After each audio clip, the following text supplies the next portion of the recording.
Muito obrigado pela presença de todos, né? Cumprimentando todos, cumprimento os nossos telespectadores, os nossos ouvintes das rádios e da informação escrita também. Essa coletiva a gente faz hoje no sentido de realmente trazer não só a imprensa, mas principalmente a população brusquense, a estratégia que foi montada pelo nosso Estado, né? Em relação aos leitos Covid-19. Essa foi uma estratégia montada lá no dia 30, né? No dia 30 de março ainda, março ou abril? 30 de março, né? Aonde nós obtivemos o resultado de que o nosso hospital de referência seria o Hospital Oasi.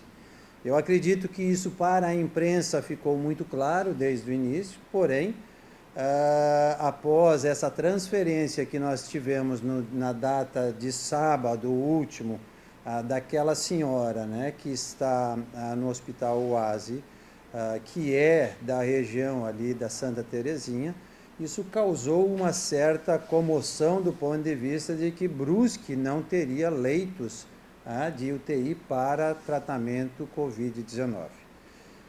Então eu vou fazer toda uma sequência do que aconteceu, para que todos tomem ciência e que a população, né, que é o nosso público-alvo, consiga entender o que realmente está acontecendo.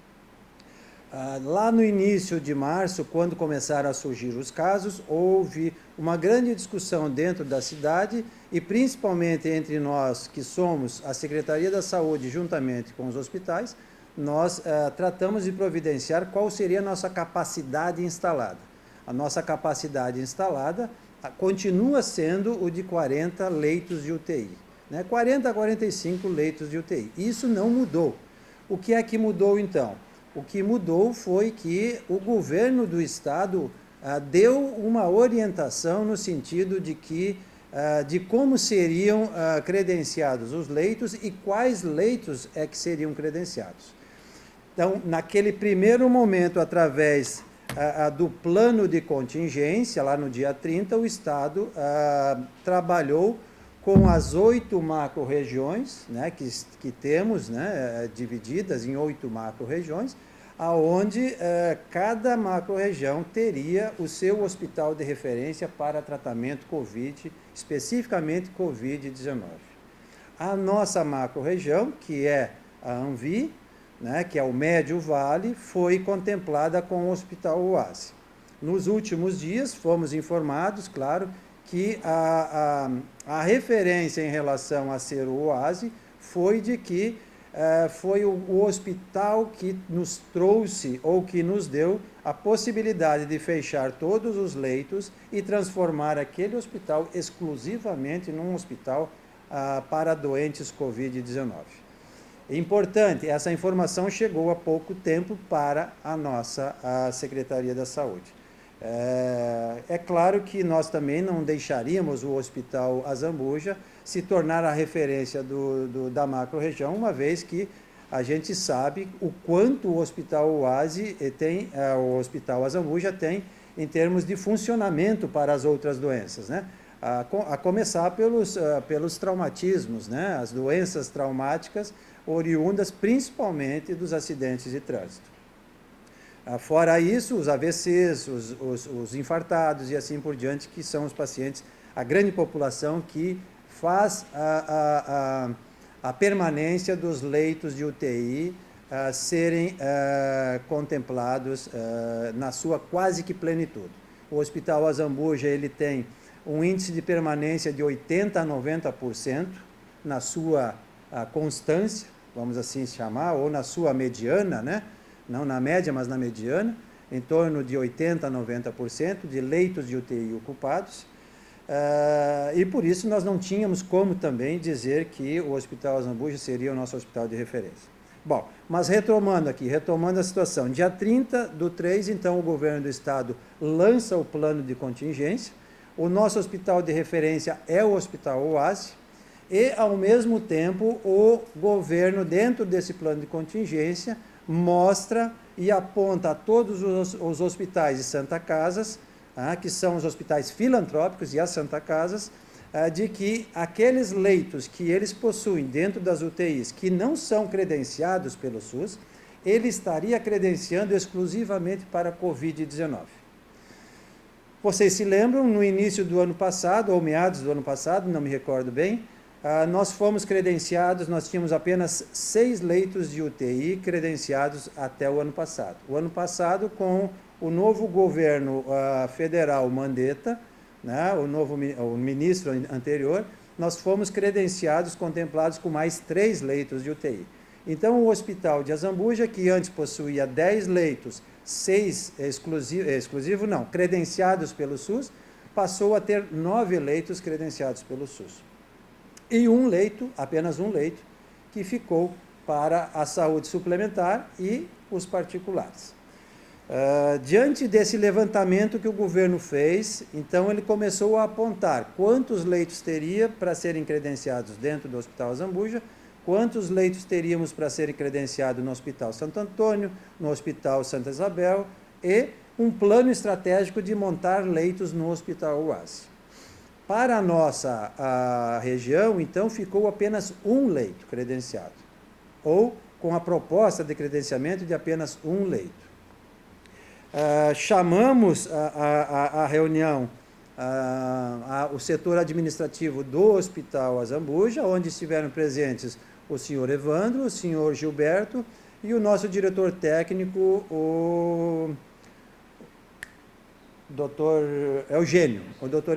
Então, nós fizemos uma reunião naquele momento e tratamos de discutir a situação. Naquele momento, o Hospital Azambuja nos disse, não, nós não queremos que esse leito seja credenciado a COVID, exclusivamente Covid-19, nós queremos permanecer com esse leito vago para os pacientes da saúde suplementar e os particulares que assim, porventura, precisarem de atendimento de UTI. Entendemos, concordamos, porém, e a partir de então, nós fizemos aquilo que o hospital nos apontou. O que o hospital nos apontou? Tu pode fechar a porta, por favor? O que é que o hospital nos apontou? Que eles sim gostariam de ter leitos Covid-19 exclusivos, porém, o governo teria que fazer toda a montagem do leito de UTI, desde a cama, né, de UTI até a sua disposição de respirador e de aparelhos de monitoração. O governo do estado apontou, né, na data de 20 de abril, que estaria fazendo a verificação dos leitos que o hospital se propunha a atender, né, como Covid-19. É óbvio que o hospital não tem, isso é público, isso é de conhecimento de todos nós, o hospital não tem esses leitos. A solicitação do hospital, inclusive, está escrito, nós precisamos de leito, precisamos de aparelho de respiração e precisamos de aparelhos de monitoração. O que nós temos e garantimos são os profissionais da área médica, os profissionais da área de enfermagem, técnicos, ou seja, o RH como um todo, o hospital cederia e o governo teria que ceder os leitos completos. Assim como ele está fazendo ali no Hospital UASI.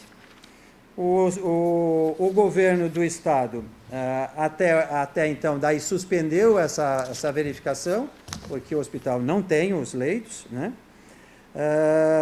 Mas quando da solicitação do Hospital Azambuja, nós automaticamente pegamos o documento, encaminhamos o pedido tanto à nossa CIR quanto à SES, né? O que é a CIR? A CIR é a Comissão Intergestores, né, regional da CISANVI, e a SES é a Secretaria do Estado da Saúde. Então, esses documentos estão todos aqui, né? Foram todos encaminhados via e-mail.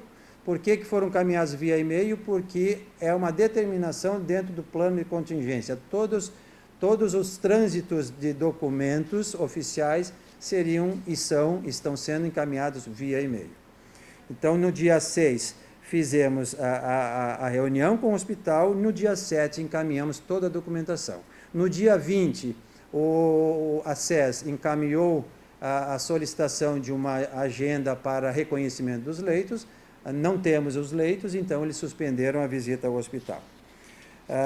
Para nossa surpresa maior ainda, então na data de ontem, dia 11, através da deliberação 340, o governo do estado dispara essa deliberação, pedindo encarecidamente que os municípios que detenham respiradores e aparelhos de monitoramento façam um empréstimo ao estado, porque eles estão entendendo que tem algumas regiões já com falta de aparelhos para respiração e falta de aparelhos para monitoração. Ou seja, nos faz entender que os leitos não virão para Brusque nesse momento, por falta, né, muito mais por falta de aparelhos, por falta de contingente, né, em termos de equipamentos de UTI, para que sejam implantados não só na nossa região, mas com essa deliberação, entendemos que nenhuma região mais, a não ser que se modifique a situação real de hoje, aconteça novos aparelhamentos de hospitais. Hoje, para vocês terem uma ideia, nós temos, e é isso que eu quero trazer a todos vocês. Hoje, nós temos na nossa região 134 leitos de UTI. Desses 134 leitos de UTI, nós temos não mais do que 18% dos leitos ocupados para a Covid. Temos 88% de leitos ocupados, 66% de leitos UTI adulto ocupados para doenças outras e 18% de leitos ocupados Covid-19. Eu estou dando essa informação para vocês todos em função de que é inviável, ou melhor, é impossível nós, como Prefeitura Municipal, mesmo que caísse de paraquedas 10 aparelhos de respirador para nós, seria inviável nós fazermos a compra desses aparelhos, porque a gente sabe que o Ministério Público nos proíbe, né, de fazer a compra ou mesmo o aluguel desses aparelhos no momento em que está sobrando leitos de UTI. A grande crítica que a gente faz, e que eu venho fazendo sempre, é que para a nossa macro-região, nós somos uma micro-região, mas nós somos a grande macro-região dessa micro-região. Tá? Nós contemplamos aqui o atendimento de aproximadamente 200 mil pessoas. E a nossa crítica ao governo é que, em momento algum, ele apontou que que ele estaria instalando leitos de UTI Covid-19 para nós. Essa é a nossa grande crítica. Na última fala que eu fiz com o novo secretário da Saúde do Estado, o doutor André Mota, ele se sensibilizou bastante, e durante uma entrevista que eu fiz no programa Canal Aberto, eu inclusive falei, né, Banana, de que nós estávamos esperançosos de que, se tivéssemos insumos, né, nós poderíamos estar recebendo, estaríamos sendo contemplados com esses aparelhos aqui na nossa região.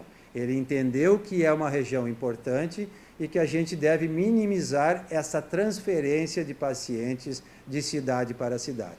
E foi essa a fala dele, e foi essa a minha compreensão, e acredito que de toda a equipe nossa que estava nos auxiliando naquele momento,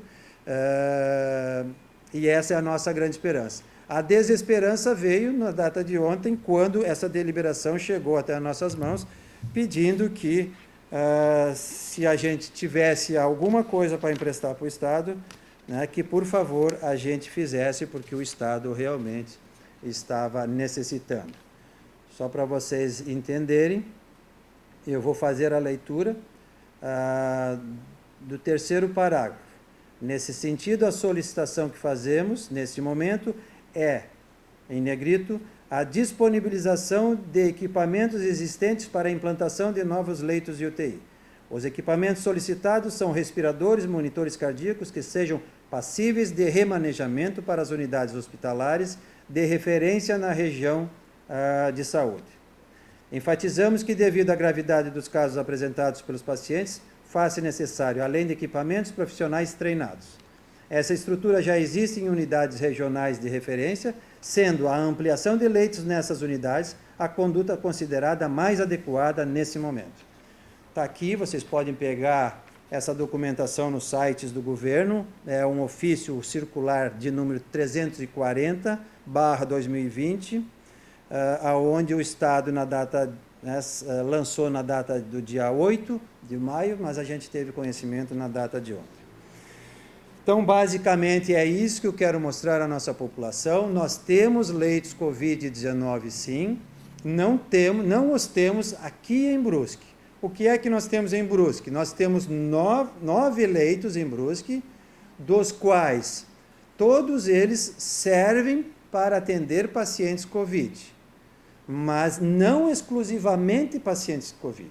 Então, vai chegar momento, como o que aconteceu no sábado, em que a UTI está lotada, está com os 9 leitos contemplados, com pacientes, outros de outras patologias, né? Pacientes de outro município, como, por exemplo, Guabiruba, onde, infelizmente, veio a óbito aquele senhor, né? Nossas condolências a toda a cidade de Guabiruba, né? Não só a família, mas a gente sabe o quanto é difícil a perda. Mas todos os 9 leitos estão disponíveis também para atender pacientes Covid. Mas eles não vão ficar exclusivos, eles não vão ficar vagos, não haverá vacância do leito em detrimento de termos um paciente com outra patologia precisando de atendimento em UTI. A diferença entre uma coisa e outra é simples. Os leitos da UTI do Hospital Azambuja, eles servem para pacientes Covid-19 e para pacientes do traumatismo craniano, da ruptura do baço, do infarto do miocárdio e assim por diante. Os leitos da UTI dos pacientes Covid-19 é só para os pacientes Covid-19, não é para pacientes outros.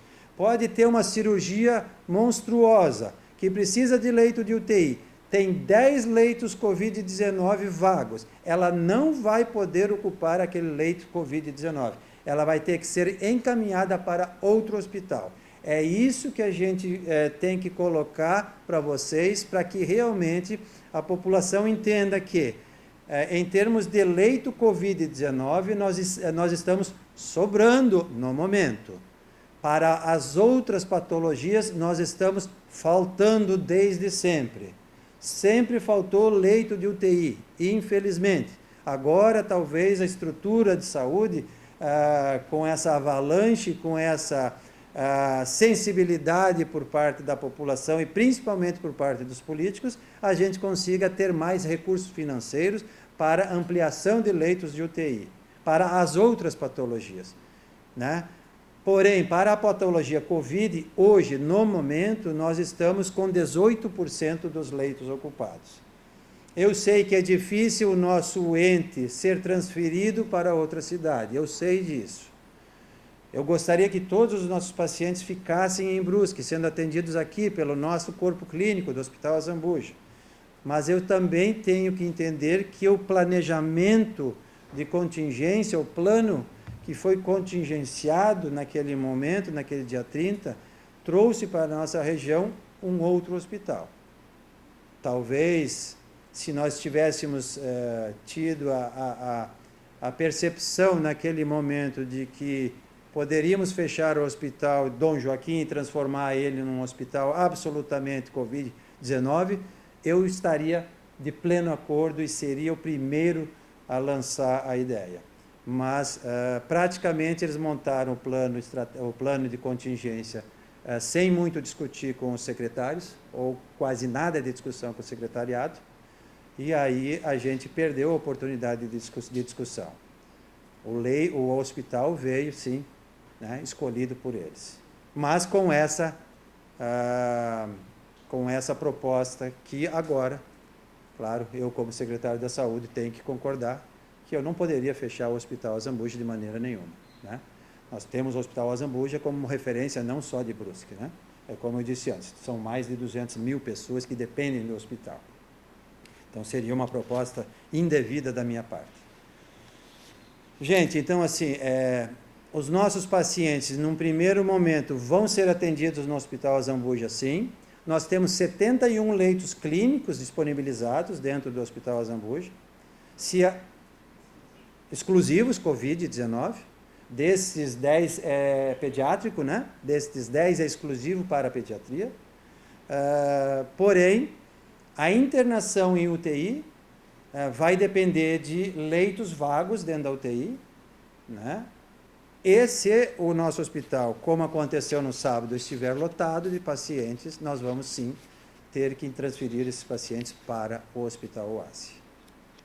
Tá bom? Para você... Oi? Hoje, assim, o planejamento, para vocês terem uma ideia, de leitos adulto, Covid específico, eu fiz uma conta rápida, temos 246 leitos exclusivos. A enfermaria. De leitos pediátricos, 19. Está faltando aqui a soma do Hospital Azambuja, porque ele entrou, foi compulsório. O Hospital Azambuja não disse nem que sim, nem que não, e aí o Estado credenciou eles compulsoriamente. Tem 61 leitos de adulto, né, além desses 246, e tem mais 10 pediátricos, ou seja, desses 19, seriam 29. Leitos adultos Covid, UTI, nós temos 68, agora com o Hospital de Gaspar sendo credenciado com 10 leitos, e leitos Covid pediátrico, 7. Estão nessa lista o Hospital Santo Antônio, o Hospital Santa Isabel, o Hospital Oasi, e agora o Hospital de Gaspar, o Hospital Nossa Senhora Perpétuo Socorro. Obrigado, Bernardo. Exatamente isso. Como é que o Hospital de Gaspar conseguiu esse credenciamento, já que ele estava fora da rota? Ele foi, alugou os aparelhos e pediu credenciamento e automaticamente foi credenciado. A gente não pode fazer isso em Nova Iguaçu também, ou é muito tarde isso? A gente pode fazer isso no Hospital de Azambuja. Mas aí o Hospital de Azambuja tem que fazer a compra ou o aluguel desses aparelhos. O Hospital do Joaquim não poderia? Fica mais difícil porque o Hospital Dom Joaquim teria que montar toda uma equipe, né, toda uma estrutura de médicos intensivistas, né, que eu acredito que hoje sairia muito mais dispendioso para o hospital. Né? Hoje o Hospital Azambuja, que toca 10 leitos, ele toca 13, 15 leitos, com uma equipe minimamente maior do que ela tem hoje, né? Não precisando ampliar o número de médicos intensivistas, não precisando ampliar assim a estrutura de laboratório, por exemplo, a estrutura de tomografia, que a gente sabe que precisa fazer tomografia, né? Precisa ter infraestrutura e RH assim solidificado, que hoje o Hospital Azambuja tem. O governo não... Principalmente tomógrafo, sim. O governo não mandou dinheiro para nós, não mandou ajuda e pede emprestado para nós respiradores. Como é que o senhor enxerga isso? E o governo não ajuda ainda, não veio nada ainda, eu queria que o senhor posicionasse a nossa imprensa, a nossa cidade por esse assunto, da ajuda do Estado de Santa Catarina, do governo do Estado para a nossa cidade de Brusque. Sim, ficou claro a questão das transferências? Acho que ficou clara a questão das transferências, né? Então, todos os pacientes que primeiro, né, a primeira linha é o nosso Hospital Azambuja. Se o Hospital Azambuja estiver sobrecarregado, lotado com os 9 leitos, né, ele vai ser transferido automaticamente para o Hospital Oasi. Ok? Obrigado pela compreensão. Eu concordo em tudo que tu estás falando, Banana. Eu acredito que o governo do estado ele foi bastante autoritário, né, trazendo de cima para baixo, sem abrir para uma discussão essa questão das macro-regiões, os hospitais que seriam colocados como hospitais de referência, sim. Até o presente momento, o que a gente recebeu, e aí foi logo em seguida da nossa entrevista, foram os insumos de de material para diagnóstico, que foram aquelas 29 caixas que estávamos procurando, e acabaram chegando, sim, 2, 3 dias depois que a gente fez a entrevista. Então, hoje nós temos recebido do governo do estado essas 29 caixas de teste rápido para a Covid-19. É só isso que nós temos. Então, a caixa de quantos testes? Deu no seu total 500 testes, né? São 20 testes, né? É claro, a gente tem o laboratório LACEN, que sempre existiu, que é o nosso laboratório de referência para, não só para a Covid, para sarampo, para rubéola, para todas as doenças, né, mais específicas, infectocontagiosas, o HIV e assim por diante. Esse é estadual e desde o início ele vem nos trazendo e nos dando aquele amparo através da linha tracejada pelo Ministério da Saúde. Pacientes internados com queixas de Covid, então sim, eles recebem o teste para ser analisado. Não é qualquer paciente que vai fazer o teste do LACEN. Né? Tem aqueles critérios que muita população reclama, se eu estou com dor, estou com febre, não faço o teste. Por quê? Porque o LACEN não aceita, né? Então, é mais ou menos isso. Então, poderíamos estar recebendo mais do Estado? Sim, poderíamos estar recebendo mais do Estado. Eu não sei como é que ele vai se comportar agora, já que o Ministério da Saúde, através do Senado, né, disponibilizou 60 bilhões. Já estão falando em 126 bilhões para serem distribuídos. O que a gente sabe é aquilo que eu te comentei, e até te passei algumas informações errôneas. São 16 milhões que virão para a Brusque. Desses 16 milhões, 1.900.000 e alguma coisa é especificamente para a Secretaria da Saúde, para ser dividido em parcelas, 4 parcelas, né, que virão em 4 parcelas. A situação é dramática, é crítica, o dinheiro só vem do governo federal. Qual é a previsão da entrada desse dinheiro para a cidade de Brusque? Não temos.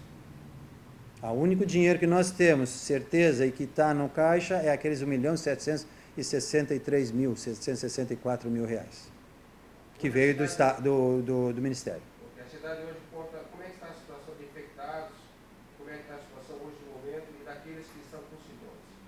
Hoje nós temos 60 casos positivos confirmados. Desses 60 casos positivos confirmados, nós temos 42 casos com alta clínica, ou os chamados curados, né? Então temos aí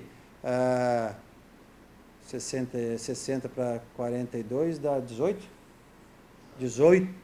16 casos, né, ativos. Desses 16 casos ativos, nós temos um paciente internado na clínica do Hospital Azambuja e aquela senhora internada na UTI do Hospital Oásis. Temos 343 pacientes sendo monitorados. E desses 343, aquilo que eu já anunciei para a imprensa também, nós temos agora uma ferramenta que nos traz um mapa de calor aonde estão o maior aglomerado, né? Aglomerado não existe, aglomeração de pessoas com sintomas, que são a Santa Terezinha e o bairro todo da Limeira. Então, ali nós montamos um planejamento estratégico de reativar, né, e agora o pessoal da vigilância está chamando de blitz, né, as blitz da vigilância sanitária, no sentido de focar aqueles 2 bairros e tentar buscar não só os monitorados, mas aqueles casos, né, que estão sintomáticos, mas que não procuraram pelo Serviço de Saúde Pública. Para quê? Para que a gente consiga trazê-los a uma avaliação médica dentro do centro de triagem, se for necessário fazer o teste diagnóstico do Covid-19, e aí a gente, né, ampliar o nosso cuidado e a nossa barreira sanitária, né? A gente hoje entende que o vírus ele transita em clusters, né, em grupos, aonde uma pessoa contaminada acaba contaminando os seus mais próximos, né? É muito mais fácil hoje você pegar a doença dentro de casa de um contaminado do que pegar fora de casa, né? É muito mais fácil hoje você pegar a doença de um contaminado trabalhador que trabalha intensamente próximo de você do que pegar no comércio e assim por diante. Essa é a grande novidade que está se mostrando depois daquele estudo de Nova York, onde o prefeito chegou e disse que a grande maioria dos últimos internados em UTI e hospitais eram os que fizeram o isolamento. Os que fizeram isolamento exatamente por causa desse padrão que até então a gente não tinha. São clusters, né? São tribos, vamos assim chamar, né? De pessoas que estão juntas e que aí, junto, tem um contaminado. Desse um contaminado surge 14, como a gente viu lá na 1º de maio. Então, a gente tem um exemplo claro aqui na cidade desse movimento cluster que eles fazem, né? Desse movimento grupal que eles fazem. O frio está aí. Está chegando. Qual é a sua perspectiva, qual é o seu estudo, junto com todo o colegiado da nossa saúde, né, com relação ao inverno? Qual é a sua leitura? O que o senhor pode falar para nós? O frio não tem como evitá-lo.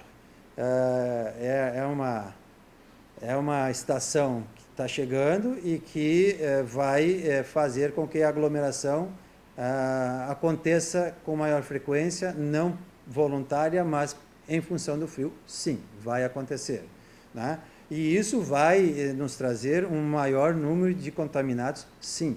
A gente entende que sim, porque é como eu falei, quanto maior for a aproximação das pessoas e quanto maior forem os ambientes fechados, é claro que maior vai ser e com maior rapidez nós vamos ter o índice de contaminados na nossa cidade, não só na nossa cidade, mas no nosso estado como um todo, sim. Eu acredito que sim, porque a gente sabe que o frio e a umidade relativa do ar, quanto maior é a propagação e maior é a contaminação. Doutor, Pois não? só uma dúvida em relação, você falou ao bairro 1º de Maio, né, que é o bairro da cidade que mais tem casos. A SECOM, ela divulga o número de casos de registros da doença e não o número de casos ativos. Tem como dar um balanço de como é que está lá no bairro 1º de Maio hoje? Aqueles estão todos curados. Todos curados? Aqueles estão todos curados. O que a gente tem, para vocês terem uma ideia, ontem a gente fez 18 coletas e hoje a gente já fez hoje lá no centro de triagem 15 coletas.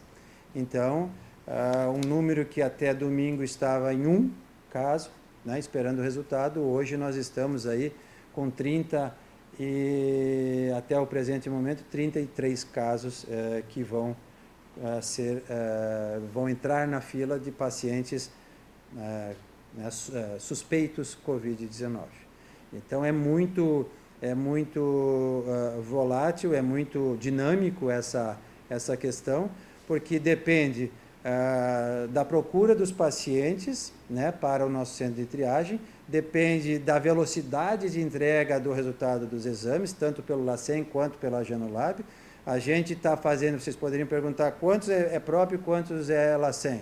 Eu vou dizer para vocês aí numa média de 50-50. Hoje a gente está trabalhando com 50% com recurso próprio para compra do PCR, TR-PCR, e 50% para o LACEN.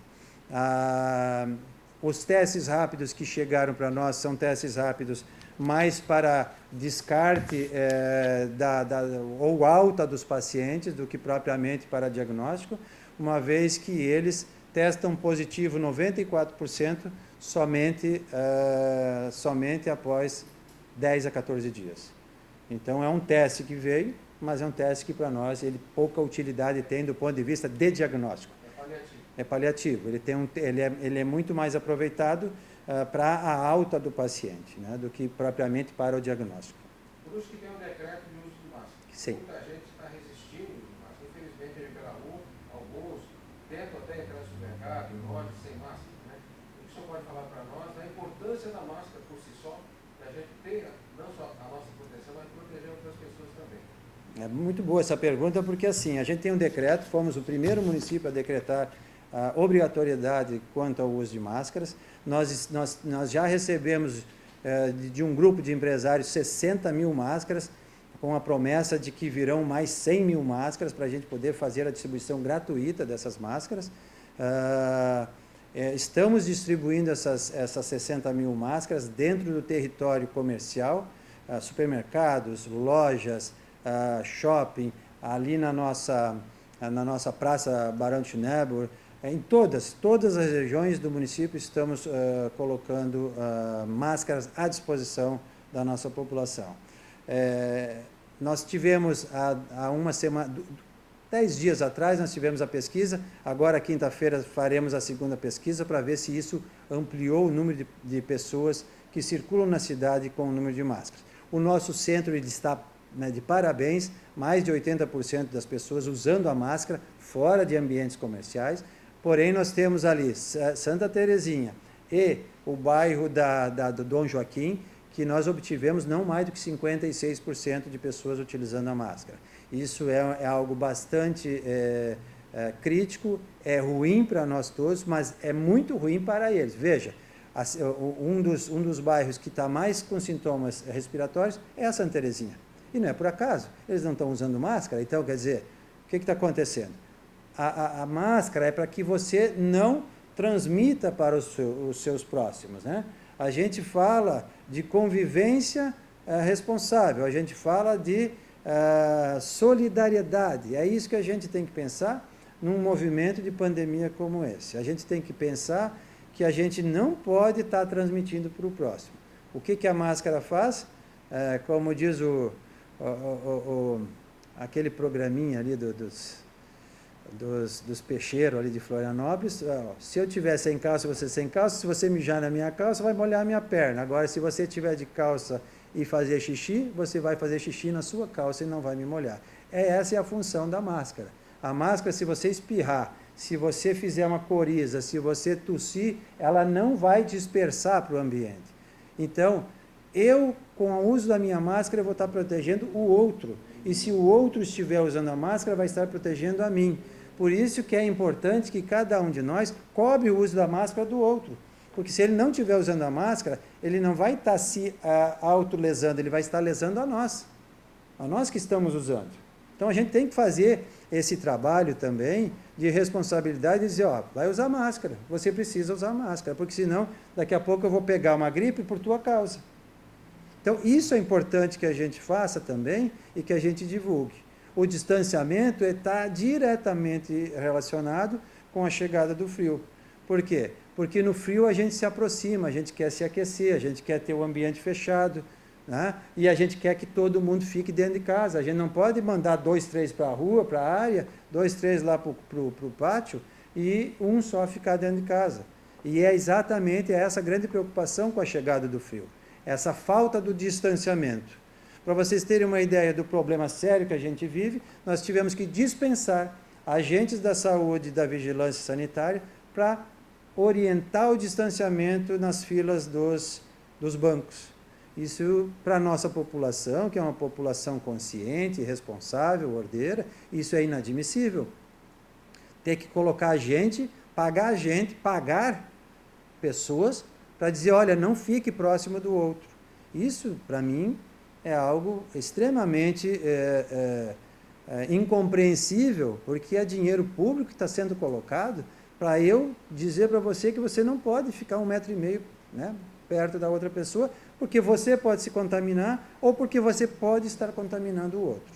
Né? E daqui a pouco vão reclamar porque não tem leito de UTI no Hospital de Azambuja. É isso que a gente fica, né? São as duas lados da balança, que quer ganhar os R$600, né? Mas não está nem um pouco preocupado com quanto que está sendo gasto na saúde em função de ele estar ali se acumulando, se amontoando com os outros, por simplesmente não, né, ter uma atitude responsável. Eu acho que isso é importante para nós todos.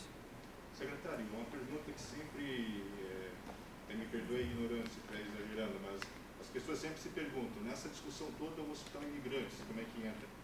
O que poderia ser feito em relação ao hospital, se o hospital poderia também entrar nesse processo de apoio? Conforme eu conversei com o secretário do Estado, de novo, o André, doutor André, ele dentro do contingenciamento, eles colocaram os hospitais particulares como a grande última opção. Entendeu?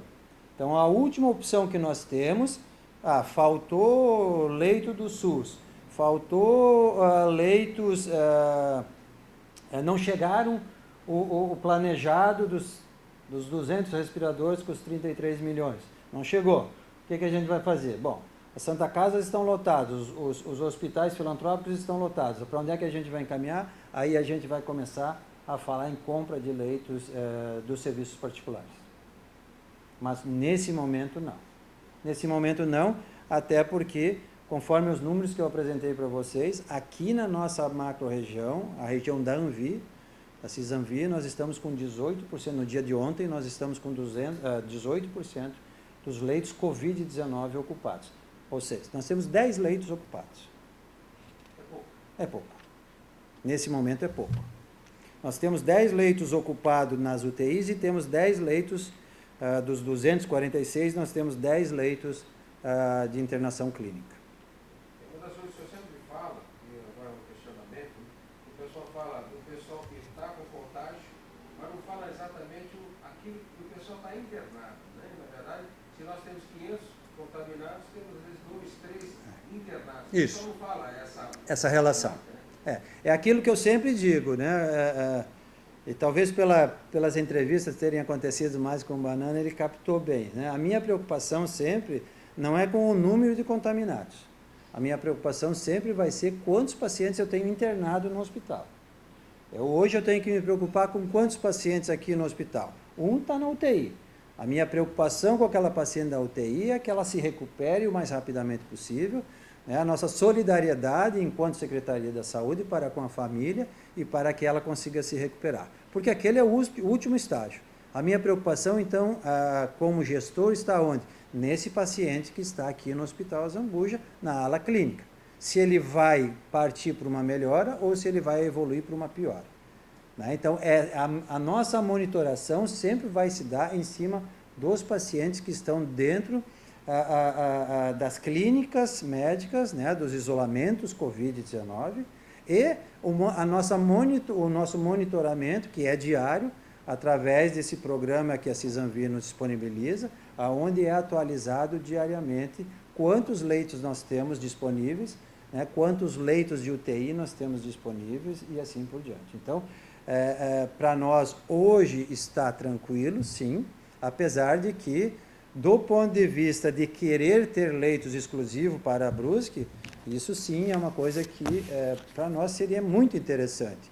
Eu sempre coloco nas minhas entrevistas que nós poderíamos, com essa pandemia, ter transformado o Hospital Dom Joaquim num hospital de referência para vocacionar o hospital. Né?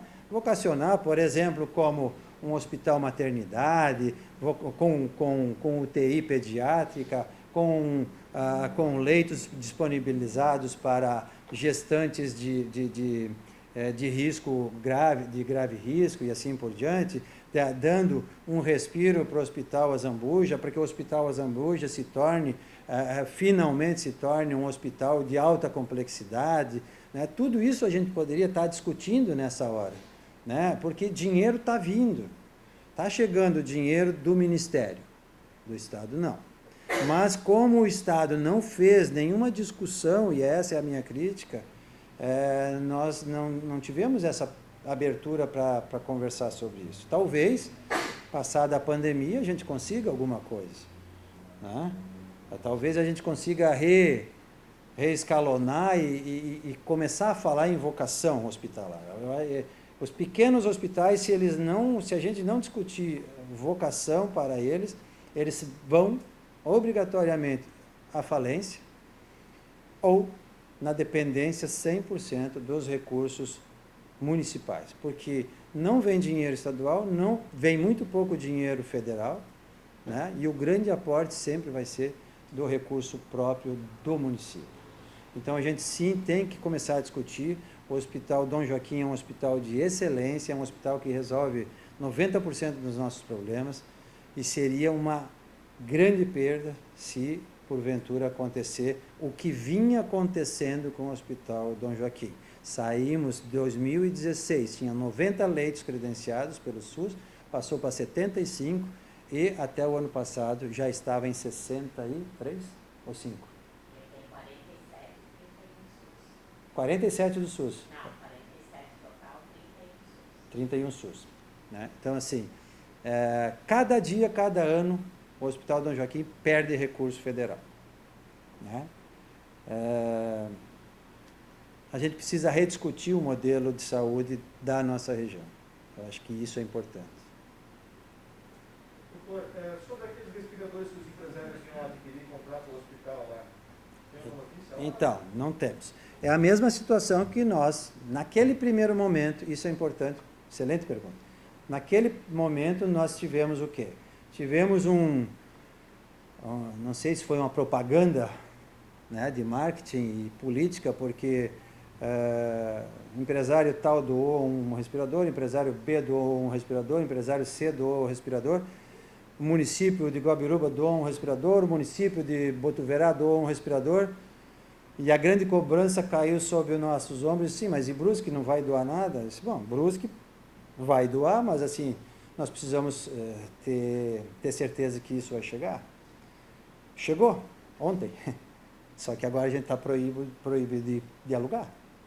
Por que chegou para Brusque? Porque a gente foi pelo caminho inverso. A gente não foi pelo caminho da compra, a gente foi pelo caminho do aluguel. A gente sabia naquele momento que nós não teríamos entrega. Então a gente fez exatamente aquilo que o Hospital de Gaspar fez. Foi nos empresários que se anteciparam, compraram respiradores e alugaram para quem se antecipou.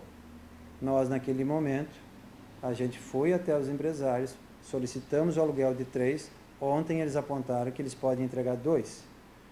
Mas em discussão ontem com o nosso executivo, Dr. Jonas, né, Arivec, nosso procurador, Dr. Edson, com esse volume que nós temos de ocupação, a única solução seria o Hospital Azambuja, através daqueles 60 mil reais que foi disponibilizado mês para o Hospital Azambuja, para que faça, né, a contemplação, né, do que ele necessitar, que ele alugue, né, esses 3 respiradores, 2 que foi nos apontado ontem, e que talvez consiga até 3, e traga para o Hospital Azambuja 3, aí sim a gente consegue credenciar. Aí a gente consegue chegar no secretário do Estado da Saúde e dizer, olha, nós temos 3 leitos prontos só para credenciamento. Eu jogo contigo que em 24 horas esses 3 leitos estarão credenciados exclusivamente para a Covid-19. Mas precisa de um movimento proativo do Hospital Azambuja. Nós disponibilizamos... Na verdade, o hospital precisa dar o pontapé inicial. Exatamente. Depende do hospital. Hoje depende do hospital. O que o hospital fez naquele primeiro momento foi solicitar ao Estado que eles implementassem os 10 leitos. Está aqui. Vem o Hospital Arquidiocesano Cônsul Carlos Renault, pessoa jurídica, vem solicitar a habilitação de 10 leitos de UTI completos, com 10 ventiladores, a pressão com PIP, 10 monitores cardíacos, multiparâmetro, 10 camas elétricas, assim como suas estruturas adjacentes à disposição dessa Secretaria da Central de Regulação do Estado de Santa Catarina para o combate à Covid-19. Está aqui o documento assinado pelo senhor Gilberto, doutor Eugênio, esse. E tem mais um carimbo aqui que eu não sei de quem. Então, hoje, o Hospital Azambuja deveria caminhar e pegar, né, fazer um benchmarking com o Hospital de Gaspar e ver como é que eles procederam. Eu acredito que eles estão pegando as emendas complementares, parlamentares, que estão vindo para os hospitais. Os hospitais agora vão receber 2 bilhões, que vai ser repatriado entre os hospitais filantrópicos, para combate, para a implementação de atividades Covid-19. Além disso, estão chegando emendas parlamentares para todos os hospitais, que também é para a implementação Covid-19. Além disso, os recursos próprios que nós apontamos para o hospital, 48 mil é para a implementação de mais um médico na porta, e 60 mil reais é exclusivo para a Covid-19. Se vai ser gasto com a compra de teste rápido para para a análise dos profissionais da área da saúde, ou se vai ser para o aluguel desses aparelhos, né? Quem vai escolher isso é a administração hospitalar. Hoje, o município não pode fazer a compra porque não existe uma justificativa plausível. Assim como não existe uma justificativa plausível para a gente apontar para a compra de leitos particulares. Hoje não tem. Hoje a gente não tem essa substância polpuda para chegar e dizer, não, nós vamos comprar. Nós não podemos. Naquele momento, como não existia o plano de contingência, a gente saiu na frente e foi. Porque nós não sabíamos como seria. Se éramos nós que íamos ter que fazer e aí o Estado iria credenciar, como é que seria? A gente não sabia. Ninguém sabia nada. Só que agora a realidade é outra. Quer dizer que nós dependemos exclusivamente do Estado, que não nos ajuda, o empresário quer ajudar, o hospital oportunamente se coloca à disposição, aí nós ficamos ainda sobre a chancela, sobre o acordo, se eles vão liberar isso para ter os atendimentos, no caso específico dessa doença, dessa endemia, em nosso hospital. Ou seja, sem essa autorização do Estado, nós não podemos fazer nada, é isso? Não, se não tiver o credenciamento, não. Mas assim, é importante reforçar que não há negativa nenhuma de hospitais que têm equipamentos e que não foram credenciados também, né? Os hospitais que se equiparam foram credenciados. Por isso que eu digo, eu tenho, posso apostar com vocês que se nós tivermos o leito equipado, nós seremos credenciados. Mas precisamos dar esse pontapé e fazer o leito existir, que hoje a gente não tem. É isso?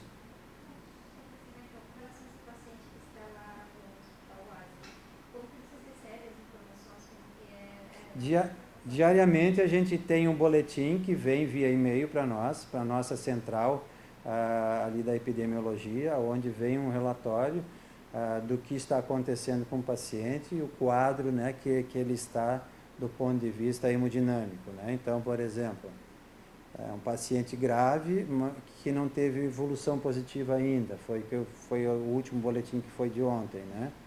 Então, é uma coisa que nos preocupa muito. E é um boletim único diário que a gente recebe. É um paciente que está entrando em hemodiálise, porque ela já fez insuficiência renal, além da insuficiência respiratória, ela também entrou em insuficiência renal. Então, ela está precisando fazer a hemodiálise, para que o rim volte a funcionar com o tempo, com as medicações que estão sendo administradas. Ela está precisando tomar remédio para manter o organismo estável. Então, é um paciente que está muito grave. Infelizmente, está muito grave.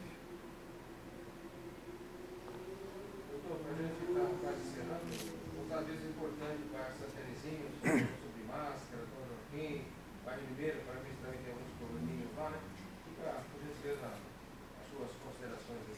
Então, é exatamente isso, é pedir a atenção de toda a população, no sentido de que realmente nós vamos implementar ações no bairro da Limeira e também no bairro da Santa Terezinha, aonde estaremos fazendo um upgrade dentro dos próprios carros, dentro das pessoas que vão procurar os comércios, fazendo a aferição da temperatura, fazendo a orientação no sentido de não ultrapassar o distanciamento entre uma pessoa e outra, fazendo a orientação de que o uso de máscara é obrigatório.